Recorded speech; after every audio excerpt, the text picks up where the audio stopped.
नहीं, सिर्फ अपना ही ख्याल है। हम ऐसे क्यों हैं, आज खड़ा ये सवाल है। अपनी ही पड़ी है, बेपरवाह हमारी चाल है। हम ऐसे क्यों हैं, आज खड़ा ये सवाल है। ज्ञान की कमी नहीं, समझदारी का अकाल है। हम ऐसे क्यों हैं, आज खड़ा ये सवाल है। नमस्कार, स्वागत है आपका आपके ही शो हम ऐसे क्यों हैं में। हमारे समाज में नैतिकता का स्तर गिरता ही जा रहा है। कोई भी क्षेत्र शायद ऐसा नहीं है आज जो इस गिरावट से अछूता रहा हो। ऐसी परिस्थिति में आज हम ये जानना चाहेंगे कि चिकित्सा का जो क्षेत्र है उसमें ये गिरावट आई है कि नहीं। और इस मुद्दे को डिस्कस करने के लिए आज हमारे साथ दो खास मेहमान, डॉक्टर रिसम, पद्मश्री और member of the board of governors of medical council of India, और साथ ही साथ डॉक्टर पवन गोरा, head of anaesthesiology, Batra hospital. आप दोनों का स्वागत है। और हमारे साथ ऑडियंस जुड़ी है YMCA की और दूरदर्शन इंटर्न्स। आप सबका भी स्वागत है। ये जानने की कोशिश करेंगे कि नैतिकता का स्तर गिरा है मेडिकल सेक्टर में डॉक्टर्स के बीच में कि नहीं, और गिरा है तो किस हद तक। नैतिकता का जो स्तर है वो बहुत गिरा है, गिरा ही नहीं बहुत गिरा है, और बड़ी तेज़ी से गिरा है। और पिछले शायद 25-30 साल में जब से एक मटेरियलिस्टिक वर्ल्ड का एक ग्लिम्स या एक एक्सपीरियंस हमारे समाज में आना शुरू हो गया, तो ये सारी जो मर्ज़ है तब से बहुत बढ़ गई। और ये एक बड़ी बदकिस्मती की बात है। तो क्योंकि अब हमारे मेडिकल प्रोफेशन के लोग जो हैं, हम यानी कि वो लोग, हम लोग, क्योंकि उसी समाज से आते हैं, उसी माहौल से आ रहे हैं, उन्हीं फैमिली से आ रहे हैं, उन्हीं घरों से आ रहे हैं, तो उसका असर होना तो लाजमी था और होना ही था। एक तो हम सब लोग मानेंगे कि समाज में एज अ होल नैतिकता गिरा है, स्तर ओवर द ईयर्स गिरता चला गया है। अब क्या ये मेडिसिन में भी होना चाहिए था? नहीं होना चाहिए था, क्योंकि मेडिसिन को हम लोग एक नोबल प्रोफेशन मानते हैं। Medicine directly deals with lives, और मेडिसिन एक ट्रस्ट के ऊपर बना हुआ है, क्योंकि कई बार मरीज़ डॉक्टर के पास पहुंच के ही आधा ठीक हो जाता है बिना दवाई के। लेकिन अनफॉर्चुनेटली, जैसे डॉक्टर रिसम भी कह रहे थे, क्या हुआ है कि हमारे समाज में नैतिकता का स्तर इतना ज़्यादा गिरा, कमर्शलाइजेशन इतना ज़्यादा हुआ कि वाटर टाइट कंपार्टमेंट्स तो हैं नहीं जिसमें कि आप मेडिसिन का डॉक्टर्स जो हैं उनको सब अलग हो जाएंगे। मेडिकल स्टूडेंट्स के डेज के ऑनवर्ड्स वो देखते हैं कि हम कितने घंटे पढ़ते हैं, हम कितनी मुश्किल से मेडिसिन में आते हैं। हमें ग्रेजुएशन के बाद कुछ नहीं होता, पोस्ट ग्रेजुएशन और उसके बाद रेजिडेंसी और उसके बाद वो, और अल्टीमेटली एक ऑनेस्ट डॉक्टर कहाँ आके फंस जाता है। उसके वो दोस्त जिनको मेडिसिन नहीं मिली होती है, वो तो कोई बिजनेसमैन बन गया, किसी ने MBA करके जल्दी से सेटल हो गया, कोई लॉयर बन के जल्दी से सेटल हो गया, कोई प्रॉपर्टी डीलर बन के बहुत जल्दी सेटल हो गया, और एक डॉक्टर जो कि ऑनेस्ट है वो फंसा हुआ है। ऐसे में फिर भी मैं कहूँगा कि ये डॉक्टर्स के क्रेडिट की बात है कि most doctors today are not corrupt. लेकिन हाँ, एक सर्टन सेगमेंट अनफॉर्चुनेटली अफेक्ट हो गया इस सोसाइटी की मेलोडी से, और उन लोगों ने ही, उनमें से कुछ बहुत सक्सेसफुल हो गए, तो इसलिए the whole community, the medical community is coloured with a black colour now. Picasso ने कहा है कि जो लीडर है वो ये नहीं कह सकता क्योंकि मैं सोसाइटी से आया हूँ मैं ऐसा ही होऊंगा जैसी ये सोसाइटी है। वो कहता है कि उसको सोसाइटी को नए पायदान पे ले जाना होगा, सोसाइटी को नया मार्गदर्शन करना होगा, दिशा निर्देश तय करेगा। वो ये नहीं कहेगा कि जैसा मैं हूँ वो मैं इसलिए हूँ क्योंकि मैं ऐसी सोसाइटी से आया हूँ। वो कहेगा यथा राजा तथा प्रजा, जैसा मैं लीडर हूँ वैसी अपने प्रजा को बनाऊँगा। डॉक्टर वो लीडर है जिसके सामने डॉन और दरोगा दोनों ही घुटने टेक देते हैं। तो क्या डॉक्टर्स ये एक्सक्यूज़ के पीछे बैठ सकते हैं कि जैसी सोसाइटी है वैसे ही मैं हो गया हूँ? आपने तो बड़ी एक कमाल की और बड़ी गहरी बात कर दी ये बात भी सही है कि जो मेडिकल प्रोफेशन को जिस पेडेस्टल पे युगों युगांतरों से जब ये हकीम और वो सब लोग हुआ करते थे, मेडिकल प्रैक्टिशनर कुछ गड़बड़ करता है तो ऐसा लगता है कि भगवान ही बेईमानी पे उतर आया। जब हम स्टूडेंट थे तो विद्यार्थी थे मेडिकल कॉलेज अमृतसर के, तो जो हमारे प्रोफेसर थे, सीनियर्स थे, तो उनका जो गरिमा थी, जो उनके गरिमा शब्द है, जो उनका स्टेटस था समाज पे, जो उनकी रिस्पेक्ट थी, वो बिल्कुल वही थी जिसकी आप तुलना तस्वीर दे रहे हैं, देवता वाली।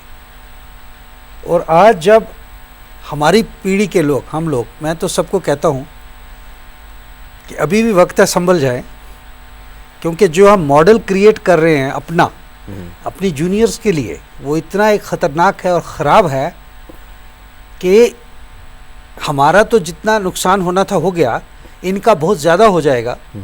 नुकसान से मेरा मतलब मोरालिटी का, इनका जो लॉस है, इनकी जो गिरावट होगी बहुत ज़्यादा हो जाएगी। और ये एक बड़ा ही कॉम्प्लेक्स इशू क्रिएट हो गया है। डॉक्टर गुरा साहब ने बिल्कुल सही फरमाया। वो ये कह रहा है, आज का विद्यार्थी या मेडिकल स्टूडेंट, वो ये कहता है कि मुझे तो आपने बिठा दिया वहाँ, मेरी रोटी कपड़ा मकान का क्या होगा? मेरे बच्चे जो हैं वो भी तो एक 5 स्टार स्कूल में जाने चाहिए, मेरे पास भी गाड़ी होनी चाहिए, मेरे पास भी बंगला होना चाहिए। प्रॉब्लम तो अब कन्फ्लिक्ट है ना एक, लेकिन एक अब उसके लिए, वो अचीव करने के लिए अब वो कुछ ऐसे रास्ते अपनाता है जो गलत है। हम किससे कंपेयर कर रहे हैं इस बच्चे को? ये जो नौजवान बैठे हैं, ये क्या देख रहा है? ये तो ये देख रहा है कि मैं किसी प्रोफेशन के लिए उंगली नहीं उठा रहा। आप बहुत अच्छा पॉइंट बोल रहे हैं। जैसे आप हमें कह रहे हैं, मैं समाज को कह रहा हूँ, और एक फीस 10 लाख से लेके 50 लाख ले रहा है, और वो अपने एक मरीज देखने के लिए उसकी फ़ीस है 25 रुपया, 50 रुपया, और उस पर भी सरकार उसको वहाँ रेगुलेट कर देती है। सच्चे सही डॉक्टर की बात बता रहा, मैं इस बच्चे की बात करूँ, मेरे सामने बैठा, ये कहता है मैं जान बचा रहा हूँ, दिन रात जागता हूँ, नाइट ड्यूटीज़ करता हूँ, मुझे रेजिडेंट 24 घंटे, गुरा साहब हेड ऑफ़ द डिपार्टमेंट हैं, एक बड़े इंस्टीट्यूशन के इतने लीडर हैं वहाँ, ये आपको बताएंगे कि डॉक्टर रेजिडेंट्स की कितनी टफ ड्यूटीज़ हैं। वो कहता है मैं हफ्ते में 4 दिन 24 घंटे हॉस्पिटल में रहता हूँ फॉर लर्निंग, और मैं इतना कुछ करता हूँ, और मेरी सैलरी इतनी है, मुझे इतना पैसा मिलता है। तो वो सब कुछ अपने कंपेयर कर रहा है उसके साथ। मैं एक शरीफ आदमी की बात करूँ। बाकी जब फिर वो स्टेज पे आ जाता है कि अब तो मुझे भी ये करना है, तो फिर वो अपने दिल को एक जस्टिफिकेशन देता है। उसके फिर अगली स्टेज वही है जो मैल प्रैक्टिस की है, करप्शन की है। जैसे आपने ऑर्गन ट्रेड की बात करी, आपकी किताब है द स्कैल्पेल, इस किताब के बारे में ज़रा संक्षिप्त में बताइए, आपने बताया क्या है इस किताब में, और उसमें ऑर्गन ट्रेड की क्या बात करी आपने? देखिए, जब ये किताब द स्कैल्पेल, जब ये मेरी ज़िंदगी का वो जो 30-35 साल का एक अर्क है, निचोड़ है, क्विंटेसेंस है जो, और actually it is an exposé on the medical profession. मतलब आपने पूरी बात पर्दाफाश किया है, जो अंडरबेली है मेडिकल प्रोफेशन की। और आप सुन के सब खुश होंगे, हैरान भी होंगे, सब लोग इस बात पे हैरान है। मेडिकल प्रोफेशन ने ही किताब को अपने हाथों पे उठा लिया। आपको बड़ी खुशी होगी सुन के। It just proved one thing, that the majority of the people in the profession are good and honest people. Absolutely. They are good people. अगर मेजॉरिटी शैतान होती जिसके बारे में मैंने लिखा है, तो फिर मुझे लिंच भी किया जाता। I have a strong belief, which was before the book, now it is the concrete belief, कि majority of people in any profession, whether it is police department, it is a legal profession, it is a teaching profession, it is the media, any profession, majority of people are still good and honest people in the today. Actually देखिए, दुनिया चलती अच्छे लोगों के ज़ोर पे है। अब कुछ बुरे लोग हैं जो कि हर प्रोफेशन में हैं, परसेंटेजेस चेंज कर सकती है। और मैं तो अभी भी ये कहूँगा, मैं हेल्थ केयर प्रोफेशन को बिलोंग करता हूँ, कि प्रॉबेबली हेल्थ केयर प्रोफेशन में the percentage of corrupt people is much lower than the other profession.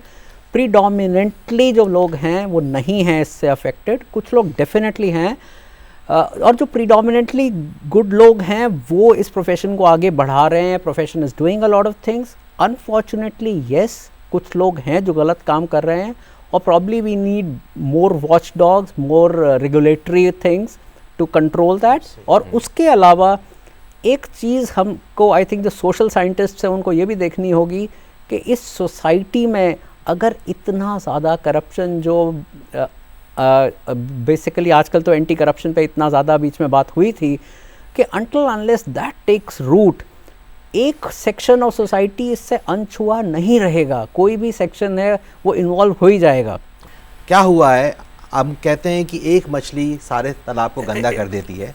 अब मेरा ये कहना है कि जो गंदी मछली है वो बड़ी हो गई हैं, वो वेल बन गई हैं, तो उनका पूरा का पूरा प्रोफेशन उनका अनुसरण करने लगा है। मैं आपके माध्यम से समाज को पूछता हूँ, मैं समाज के ठेकेदारों को पूछता हूँ जो बड़े बड़े लोग हैं, कि उन बड़ी व्हेल्स को ही, ब्लू व्हेल्स को, जो बड़ी मछलियाँ हैं, उन्हीं को तो आप भाव दे रहे हो, उन्हीं को तो आप ऑनर कर रहे हो, उन्हीं को तो आप जगह जगह बुला के हार पहना रहे हो, तालियां बजा रहे हो, चीफ गेस्ट बना रहे हो, चीफ गेस्ट कर रहे हो। तो उससे इनको क्या इनको इंस्पिरेशन मिलेगा इस जनरेशन को कि ये लोग जो गड़बड़ किया वो तो महान बन गया, कोट अनकोट महान। और जो शरीफ आदमी है, जो शराफत से, मेहनत से डॉक्टर दिन रात लगा है, उसको ना मीडिया उसके बारे में बात करता है, और उसको चाहिए भी नहीं मीडिया का प्रोजेक्शन। वो तो मेहनत कर रहा है, वो तो आराम कर रहा है, आराम से अपने खुशी से काम कर रहा है, ईमानदारी से कर रहा है। लेकिन जो जिस आदमी ने नैतिकता को तिलांजलि दे दी है, उसको जब मीडिया प्रोजेक्ट करता है, I think that is a very very negative thing. आपके प्रोफेशन में कुछ ऐसी एक्रेडिटेशन पॉलिसीज़ होनी चाहिए जिससे उनकी प्रोफिशिएंसी और उनकी इंटेग्रिटी भी मैप हो। ये नेट पे अवेलेबल होनी चाहिए, जिससे जब कोई कोई पेशेंट जाता है किसी डॉक्टर के पास, उससे पहले वो भी चेक कर सके। हमारी मेडिकल काउंसिल यही कहती है कि एडवर्टाइज आप सिर्फ तब कर सकते हो जब आप प्रैक्टिस अपनी नई स्टार्ट कर रहे हैं, या एड्रेस चेंज कर रहे हैं, या फ्यू वेरी लिमिटेड सर्कमस्टांसेस में। बाय एंड लार्ज आप एडवर्टाइज नहीं कर सकते। लेकिन हाँ, जैसे आप ये बोल रहे हैं कि सक्सेस रेट्स वगैरह, ये यहाँ इंडिया में तो शायद अभी नहीं है, लेकिन बाहर अमेरिका में फॉर एग्जांपल होता है कि कार्डिक सर्जन के पास आप जा रहे हैं, उसका सारा रिकॉर्ड उस पर है कि उसने इतनी सर्जरीज करी हैं, उसकी इतनी कॉम्प्लिकेशंस हुई, और उसके वॉल्यूम्स क्या हैं, क्योंकि दैट ऑल्सो डिटर्मिन्स, और उसके आउटकम्स क्या हैं। तो whether it is a cardiologist, या वो एक कैंसर सर्जन है, या वो एक आई सर्जन है, या कोई भी है, it will help. But I think again this should be across for all professions ultimately, कि हाँ, फॉर ऑल प्रोफेशंस के लिए यही चीज़ होनी चाहिए। बहुत अच्छा आपने पॉइंट बोला, हमें ये ऐसा करना चाहिए। डायग्नोसिस, डॉक्टर साहब, डायग्नोसिस के टाइम से ही कहते हैं कि गड़बड़ शुरू होने का चांस होता है। जैसे जहाँ पेशेंट पहुँचा डॉक्टर के पास, डॉक्टर ने उसका बॉडीली एग्ज़ाम किया और उसको फिर डायग्नोस्टिक टेस्ट्स लिख के दिए, पैथोलॉजी, रेडियोलॉजी, एमआरआई वगैरह, और उससे किकबैक्स आने की खबर है, अप टू 40% किकबैक्स कहते हैं बड़ी बड़ी कंपनीज भी अपने डॉक्टर्स को, कई डॉक्टर्स को देती हैं। इस पे क्या कहना है आपका? आप बिल्कुल सही कह रहे हो। डायग्नोस्टिक्स क्यों, ट्रीटमेंट पे भी, हॉस्पिटल एडमिशन्स पे भी, आईसीयू एडमिशन्स पे भी, ये सब कुछ जो परसेंटेजेस हैं, ये सब परसेंटेजेस फिक्स है। अब हॉस्पिटल और समाज कुछ नहीं कर रहा है, और मीडिया कुछ नहीं कर रहा है। मेरे 30 साल के कैरियर में आज पहली बार मेडिकल प्रोफेशन की करप्शन के बारे में बातचीत हम कर रहे हैं, नैतिकता की बात कर रहे हैं, एथिक्स की बात कर रहे हैं। अगर मैं आज से 20 साल पहले ये किताब लिखता या 15 साल पहले, मैं ना तो इस जगह पे होता, ना मैं मेडिकल काउंसिल में होता। आपका क्या कहना है डॉक्टर साहब, इस तरह के जो डायग्नोस्टिक टेस्ट हैं, सिंक टेस्ट कहते हैं? एक्चुअली ये चीज़ें हो रही होंगी, ज़रूर हो रही होंगी, और मेरे ख्याल से अभी कितनी परसेंटेज हो रही है इसकी स्टैटिस्टिक्स बड़ी मुश्किल होंगी, क्योंकि ये स्टैटिस्टिक्स कहीं पे है नहीं ऐसे अवेलेबल। लेकिन ज़रूर ऐसी चीज़ें हो रही हैं। मैं लेकिन फिर भी ये मानता हूँ कि देखिए, ये चीज़ें हो रही हैं छोटी जगहों पे, और जो बिल्कुल टोटली अनएथिकल ऑर्गेनाइजेशंस हैं, कि अगर सिंक टेस्ट जिन्हें आप बोल रहे हैं कि वो टेस्ट हो ही नहीं रहे हैं, और एक कनाइवेंस है between the referring person and the diagnostic, कि दे सेंड देम बैक कि हाँ भाई ये मेलोडी है। लेकिन ये कितना परसेंटेज हो सकता है? अगर ऐसा हो तो देखिए क्या होगा उसके साथ। थोड़ा सा हम अगर एक सोचें कि मतलब कई बार ये चीज़ें क्या होती है, they are blown out of proportions also, that is be very clear. अगर मान लीजिए आप ये कहते हैं कि एक ब्लड टेस्ट गया एक लैब में और उसने बना दिया कि भाई आपको डायबिटीज़ है, अब आपको डायबिटीज़ है, आप वापस अपने फिजिशियन के पास जाओ, उसने एक फर्जी दवाई शुरू कर दी डायबिटीज़ ट्रीट करने के लिए, आप उसी लैब के पास वापस गए, उसने कह दिया कि आपकी तो शुगर बेटर हो रही है, डॉक्टर साहब आपका ट्रीट कर रहे हैं, दिस वुड बी रफली इट। लेकिन आजकल की दुनिया में जो एक पेशेंट है वो भी अवेयर है, और फिर स्पेशली हम लोग तो एक लाइफ ऑफ म्यूचुअल डिस्ट्रस्ट जीते हैं कि मेरे को किसी पे विश्वास नहीं हो, किसी को मेरे पे विश्वास नहीं, तो इसलिए वही पर्सन क्या करेगा, एक और लैब में जाएगा। अब उस लैब की तो वो ज़रूरी नहीं है, वो इंडिपेंडेंट लैब में it's a walk in thing है। अगर मान लीजिए MRI हुआ और उसमें कोई कह देता है कि आपको ब्रेन ट्यूमर है और आप तो सर्जरी करा लो, वापस जाओ जिस डॉक्टर ने किया है, वो ब्रेन ट्यूमर की सर्जरी कराने से पहले एक जगह और MRI करा लेगा, एक और ओपिनियन ले लेगा। तो इसलिए ये कुछ थोड़े हद तक हो सकती है, लेकिन ये काठ की हांडी है जो ज़्यादा नहीं चढ़ सकती, जो ऐसे इतनी ग्रॉसली गलत चीज़ें कोई कर रहा है। परसेंटेजेस को मैं समझ सकता हूँ कि कुछ लोग कर रहे होंगे, लेकिन इसको क्या है, ये परसेंटेजेस का जहाँ तक खेल है, इसको आजकल ये जो MBA management related marketing techniques है ना, उसमें ये बहुत सारी बातें डॉक्टर्स को सिखाई गई कि हाँ ये करके आप अपना बिजनेस बढ़ा सकते हो। और maybe doctors are also, some of the doctors I would say are becoming wiser और wiser, VICER wiser, and adopting such things. लेकिन बाय एंड लार्ज मेरे को फिर कहूँगा कि ज़्यादा सही लोग हैं, कम गलत लोग हैं। सहमत हूँ मैं आपसे कि परसेंटेजेस इस एरिया में डायग्नोसिस पे जो कि बैक्स हैं उसमें हाई हो सकते हैं, लेकिन बाय एंड लार्ज लोग ज़्यादा कर सही हैं मेडिकल सेक्टर में। फुली आपकी बहुत मानता हूँ। प्रश्न और भी हैं, बट पहले लेंगे ऑडियंस से प्रश्न। सर मैं ये जानना चाहती हूँ कि जो पॉलिटिक्स है वो मेडिकल सेक्टर को कितना इफेक्ट कर रही है? आपने जो कहा जी बिल्कुल सच्ची बात है। डॉक्टर को बाध्य किया जा रहा है, उसको मजबूर किया जा रहा है, ये सही बात है। उससे एक्सपेक्ट किया जा रहा है कि वो इतना टर्नओवर देगा, उससे एक्सपेक्ट किया जा रहा है कि वो इतना रेवेन्यू लाएगा। बहुराष्ट्रीय कंपनियां जो कि दवाई के निर्माण के क्षेत्र में आजकल कार्यरत हैं, अमूमन देखा गया है कि डॉक्टर्स जो हैं वो बहुराष्ट्रीय कंपनियां जिनकी दवाई महंगी होती हैं उनको ज़्यादा प्रेफर करते हैं या ज़्यादा एडवाइस करते हैं अपने पेशेंट्स के लिए बनिस्बत राष्ट्रीय कंपनियों के जो कि कुछ सस्ती भी होती हैं। तो ये ऐसा क्यों करते हैं और ऐसा है क्या डॉक्टर साहब?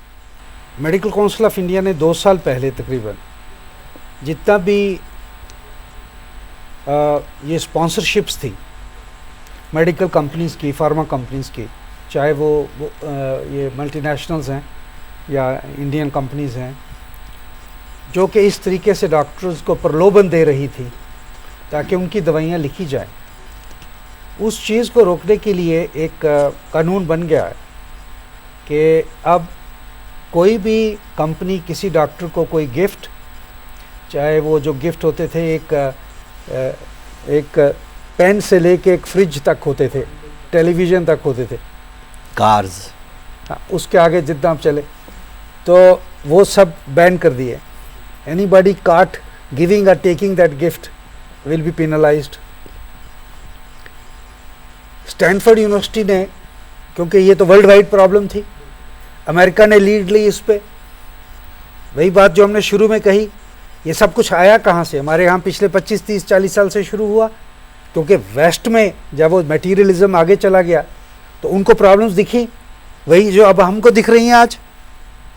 स्टैनफोर्ड यूनिवर्सिटी ने बैन कर दिया, यूनिवर्सिटी ऑफ मिशिगन है, यूनिवर्सिटी ऑफ पेंसिल्वानिया है, येल यूनिवर्सिटी है, इन सब ने ये बंद कर दी। ना कि सिर्फ ये हमारी समस्या है, बाहर की भी समस्या है। MCI ने ये सब बंद कर दिया। अब ये गिफ्ट्स, क्योंकि ये एक प्रलोभन था, that all has been stopped now. आज के जो ज़माने में बहुत से बच्चे ऐसे हैं जो मेडिकल की पढ़ाई डोनेशन से कर रहे हैं, और काफ़ी जो पढ़ाई भी काफ़ी महंगी भी है। तो वो बच्चे जो प्रोफेशनल फील्ड में जाते हैं तो उनके इतने सारे पेरेंट्स को पैसे खर्च करने पड़ते हैं कि वो कमाई के जरिया के बारे में सोचते हैं। और पहले ज़माने में नीम हकीम खतरे जान की बात, लोग पहले के जो होते थे वैद्य, वो अपने दवा के बारे में अच्छे जो नसीहत नहीं देते, काफ़ी मरीज़ मर जाते। तो आज के ज़माने में ऐसे जो स्टूडेंट जो पढ़ के निकल रहे हैं, जिनको नॉलेज अच्छी नहीं है, उससे आम नागरिक कितना सुरक्षित है? मुझे लगता है कि आप हमारा सब एजेंडाज जो है वो आप जानते हैं, क्योंकि आपके प्रश्न इतना, ये जो आपने प्रश्न किया है कितना रेलेवेंट और इतना एक बर्निंग क्वेश्चन है, जिसके ऊपर हम मेडिकल काउंसिल इंडिया बड़ा सीरियसली हम इस वक्त लगे हैं। आप बिल्कुल सही कह रहे हो। सबसे पहले ये जो अनैतिकता का जो एलिमेंट शुरू होता था कि देश के सब बच्चे, हज़ारों लाखों बच्चे, 16-20 लाख बच्चा मेडिकल कॉलेजेस के एडमिशन्स के लिए दर दर भटकता था। कभी वो कलकत्ता में एग्ज़ाम दे रहा है, कभी भोपाल में दे रहा है, कभी चंडीगढ़ में, दिल्ली में, पुणे में, इधर उधर, और वो भी एक करप्शन का हिस्सा था। MCI has recommended Medical Council of India, and with the support of Government of India, or rather Government of India has inspired Medical Council of India, कि अब हम एक सेंट्रल एग्जामिनेशन कर रहे हैं, CET, सेंट्रल एंट्रेंस एग्ज़ाम, जो एक जगह होगा, एक कॉमन मेरिट लिस्ट बनेगा, एक रैंक बन जाएगा, चाहे प्राइवेट कॉलेज में जाना है जाएंगे या सरकारी कॉलेज में जाएंगे, रैंक फॉलो होगा। एक उसके खिलाफ मुहिम चल रही है, आप अखबारों में पढ़ रहे हैं। और अब यही है, it is fight between two sides, the good guys and the bad guys, right, it is tug of war. Finally जो आप कह रहे हैं, जीत आपकी ही होगी। जब ये सेंट्रल एग्जामिनेशन है तो हम आशा करते हैं कि इसकी वजह से वो जो डोनेशंस वाला जो सिलसिला है उस पर भी असर होगा, एक अच्छा असर होगा। बहुत ही अच्छे पॉइंट्स आए और बहुत अच्छे प्रश्न भी आए। अगर हम इसका सार निकालें आज के प्रोग्राम का, तो 2-3 पॉइंट्स उठ के आते हैं। पहला पॉइंट कि सारे समाज में ही नैतिकता का स्तर गिरा है, सारे समाज में ही कमर्शियलिज्म ज़्यादा बढ़ा है। दूसरा, मेडिकल सेक्टर जो है वो भी अफेक्टेड है इससे, और शायद उस मेडिकल सेक्टर को एक नया बीड़ा उठाना पड़ेगा और ये कहना पड़ेगा कि हम समाज जैसे नहीं होंगे, हम समाज में बदलाव लाएंगे, क्योंकि हम समाज के अग्रणी लोग हैं, हम लीडर्स हैं। तीसरा पॉइंट जो आया वो ये कि जो गड़बड़ करके कोई भी प्रोफेशनल किसी भी प्रोफेशन में आगे बढ़ते हैं और उनकी जो छवि है उनकी वो बहुत बड़ी हो जाती है, उसको हमें ज़रा माइक्रोस्कोप से देखना है।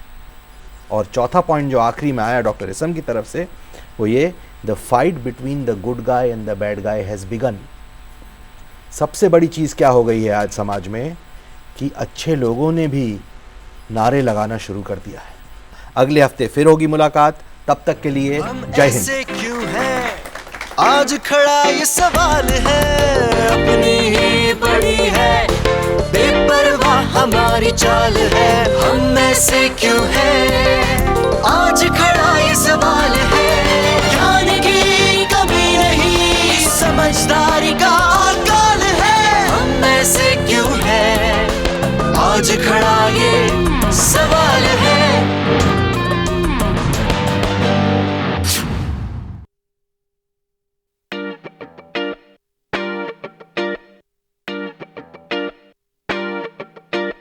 दूसरे की फिक्र नहीं, सिर्फ अपना ही ख्याल है, हम ऐसे क्यों हैं आज खड़ा ये सवाल है, अपनी ही पड़ी है, बेपरवाह हमारी चाल है, हम ऐसे क्यों हैं आज खड़ा ये सवाल है, ज्ञान की कमी नहीं, समझदारी का अकाल है, हम ऐसे क्यों हैं आज खड़ा ये सवाल है। नमस्कार, स्वागत है आपका आपके ही शो हम ऐसे क्यों हैं में। पिछले हफ्ते हमने चर्चा करी मेडिसिन में गिरती हुई नैतिकता की। आज उसी चर्चा को जारी रखेंगे। हमारे साथ हमारे स्टूडियो में डॉक्टर इसम, member board of governors medical council of India, और डॉक्टर पवन गुरा, head of anaesthesiology Batra hospital. आप दोनों का स्वागत है। साथ में हमारी ऑडियंस है, आप सबका भी स्वागत है। बात चल रही थी डायग्नोसिस से ही किकबैक्स शुरू हो जाते हैं। अगला पॉइंट मेरा ये भी कहते हैं कि जो प्रिस्क्रिप्शंस होते हैं उसमें भी कई बार मालाफाइड इंटेंट होता है। ऐसा होता है क्या, और अगर ऐसा होता है तो क्या कारण है? अगर ऐसा होता है तो ये बहुत गलत है। इसका इलाज क्या है, इसका वे आउट? जैसे वेस्टर्न कंट्रीज में बहुत जगह क्या है कि आप सिर्फ सॉल्ट या जेनरिक नेम लिख सकते हैं, आप ब्रांड नेम लिख ही नहीं सकते। हाउएवर इंडिया में एक जो इसके अगेंस्ट पॉइंट लिया जाता है वो ये है कि क्वालिटी ऑफ ड्रग्स में अभी तक इतना स्टैंडर्डाइजेशन नहीं आ पाया है। कुछ बहुत अच्छी इंडियन कंपनीज़ हैं, मैं नाम तो नहीं लूँगा, लेकिन जो बहुत वेल एस्टैब्लिश्ड हैं in the country and outside the country, तो उनकी ड्रग्स तो कंपेरेबल हैं टू एनी मल्टीनेशनल। लेकिन बहुत सारी बहुत ही स्मॉल स्केल लेवल पे मेडिसिन की मैन्युफैक्चरिंग यूनिट्स हैं जहाँ से जो ड्रग्स आती हैं उनकी क्वालिटी का पता नहीं होता। इंडिया में एक चीज़ होती है कि डिफरेंट ब्रांड्स को कंपेयर कैसा किया जाए of the same salt, bio equivalence, bio availability studies, वो अभी मैंडेटरी नहीं है कि हर एक सॉल्ट जो मार्केट में आए, ब्रांड आए, उसकी बायो इक्वलेंस और बायो अवेलेबिलिटी हो। अगर एक बार गवर्नमेंट ये कह दे कि जो भी ब्रांड्स मार्केट होंगे उनकी सबकी बायो अवेलेबिलिटी और बायो इक्वलेंस होना चाहिए, मतलब कि वो प्रोडक्ट जो मार्केट हो रहा है it is comparable to the best. और उसके बाद अगर डॉक्टर्स का ये हो जाए कि वो सिर्फ ब्रांड्स लिख ही नहीं सकते, वो सिर्फ सॉल्ट का नाम लिख सकते हैं, तो मेरे हिसाब से बहुत हद तक ये प्रॉब्लम सॉल्व हो सकती है। शॉर्ट ऑफ दैट जब तक ये है, कुछ लोग ज़रूर ऐसा काम करते होंगे जो आप कह रहे हैं, which is extremely wrong, until and unless उनका एक रीज़न होता कि कभी कभी क्या होता है, पेशेंट को ये लगता है कि मेरे को एक दवाई से फ़ायदा नहीं हो रहा, अगर डॉक्टर ने नाम बदल दिया तो उससे एक प्लेसिबो इफेक्ट, जैसे हम अपनी मेडिसिन में बोलते हैं कि डॉक्टर के पास ही जाके लोगों की आधी बीमारी ठीक हो जाती है। उसने जो दवाई दी तो अच्छा भाई, मैंने एक डॉक्टर को बोला कि मेरे को दवाई का असर नहीं हो रहा, उन्होंने दवाई बदल दी तो मेरे को फ़ायदा हो गया, अनटिल अनलेस डॉक्टर उस इंटेंट से कर रहा हो। प्लेसिबो इफेक्ट का बिल्कुल ट्रू है और ये पाया गया है बहुत रिसर्चेज में। और आपने जो इम्पॉर्टेंट पॉइंट ये कहा है वो ये है कि गवर्नमेंट को मैंडेटरी करना चाहिए बायो इक्वलेंस और bio availability studies, because 26,000 pharmaceutical companies हैं, सबकी क्वालिटी उस लेवल पर नहीं है। तो जो भी प्रोडक्ट अपने मार्केट में उतारे उसकी अगर बायो इक्वलेंस और बायो अवेलेबिलिटी स्टडी हो तो फिर डॉक्टर जेनरिक्स बड़े निश्चिंतता से प्रिस्क्राइब कर क्योंकि सकता है। अभी डॉक्टर्स को ये लगता है कि अगर वो ब्रांड नहीं लिखते तो वो चॉइस केमिस्ट के पास चली जाती है, और केमिस्ट वो ब्रांड कौन सा डिस्पेंस करेगा जिसमें उसकी मार्जिन मैक्सिमम है, और मार्जिन जनरली स्मॉलर मैन्युफैक्चरर्स ज़्यादा देंगे एज़ कम्पेयर टू बड़े मैन्युफैक्चरर्स। तो बेस्ट चॉइस यही है कि सिर्फ वही ब्रांड केमिस्ट के पास हों जो कि गवर्नमेंट ने या कोई इंडिपेंडेंट बॉडी ने ऑथराइज कर दिया कि हाँ they are all equal, and then any brand can be sold. बहुत ही एक इम्पॉर्टेंट पहलू है ये, अभी डॉक्टर गुरा साहब ने जैसे फरमाया, वो एक बड़ा इम्पॉर्टेंट पहलू है कि उसकी बायो अवेलेबिलिटी क्या है ड्रग वगैरह वगैरह। इस पे बड़ा seriously drug controller of India काम कर रहे हैं। Government should come down heavily on those units. ये जो गलियों में जो दवाइयाँ बन रही हैं और ये जो करोड़ों रुपए की वहाँ जाली दवाइयाँ पड़ी हैं और वो पेशेंट के पास जाती हैं, और अब मुझे आप थोड़ा सा मार्जिन दीजिए हम दोनों को। गड़बड़ तो प्रोफेशनल फार्मास्यूटिकल वाला कर रहा है, वो बिजनेसमैन कर रहा है, बदनाम तो मेडिकल प्रोफेशन हो रहा है ना। नहीं, वो सब बदनाम हो रहे हैं। ये मेरी फीलिंग है कि हमने जो पिछले हफ्ते डिस्कस किया कि हर क्षेत्र में नैतिकता गिरी है। सो एक बहुत बड़ा विडंबर है ये। तो वो सिर्फ डॉक्टर का नहीं है, एक उसमें समंदर पूरा है जिसमें करप्शन का समंदर तंत्र है, और डॉक्टर बेचारे तो उसमें तैरती हुई मछलियां हैं, और अपनी सर्वाइवल के लिए, या जैसे हमने पहले पिछली बार डिस्कस किया पिछले हफ्ते कि जो यंग लोग हैं, जूनियर लोग हैं, वो उसमें पैसा बनाने के चक्कर में गलत काम शुरू कर देते हैं फिर। तो ये सब एक, आई थिंक ये एज जैसे मल्टी डायमेंशनल इशू है नैतिकता के गिरावट का। जब वो हॉस्पिटल पहुंचता है पेशेंट तो कहते हैं कि वॉलेट बायोप्सी होती है, उस हिसाब से उसका ट्रीटमेंट और उसकी बिलिंग वगैरह डिसाइड करी जाती है। क्या ये करेक्ट है कि इसमें मैं गलत हूँ? हॉस्पिटल्स भी बहुत तरह के हैं। अब कुछ हॉस्पिटल्स हैं, गवर्नमेंट हॉस्पिटल्स हैं बहुत सारे, प्राइवेट सेक्टर में भी अलग अलग तरह के हॉस्पिटल्स हैं। कुछ सो कॉल्ड कॉर्पोरेट हॉस्पिटल्स में हैं जहाँ पे हेवी इन्वेस्टमेंट्स हैं और उनको जो फाइनेंस के लोग और मैनेजमेंट के लोग रन करते हैं, तो they are always talking about return on equity and return on investment. तो उनके लिए उस वक्त सिर्फ पर्सपेक्टिव्स क्या हैं कि what is our ROI and what is our ROE। उसके लिए कुछ लोगों को आप जैसे कहते हैं वॉलेट बायोप्सी, खैर ये मैंने मेडिकल कॉलेज की बुक्स में नहीं पढ़ी थी टर्म, ये मैं आज ही सुन रहा हूँ। तो अगर ऐसी चीज़ हो रही है और उसके बेसिस पे वो ये देख रहे हैं अफोर्डेबिलिटी, कि एक इंडिविजुअल की अफोर्डेबिलिटी क्या है। अगर उसकी अफोर्डेबिलिटी नहीं है तो उसको हेल्थ केयर डिलीवरी बहुत पुअर होगी, और जिसकी अफोर्डेबिलिटी बहुत अच्छी है उसको बल्कि ओवर डिलीवर हो जाएगी चीज़, even when he don't needs a thing, may be he will be advised a thing, which is very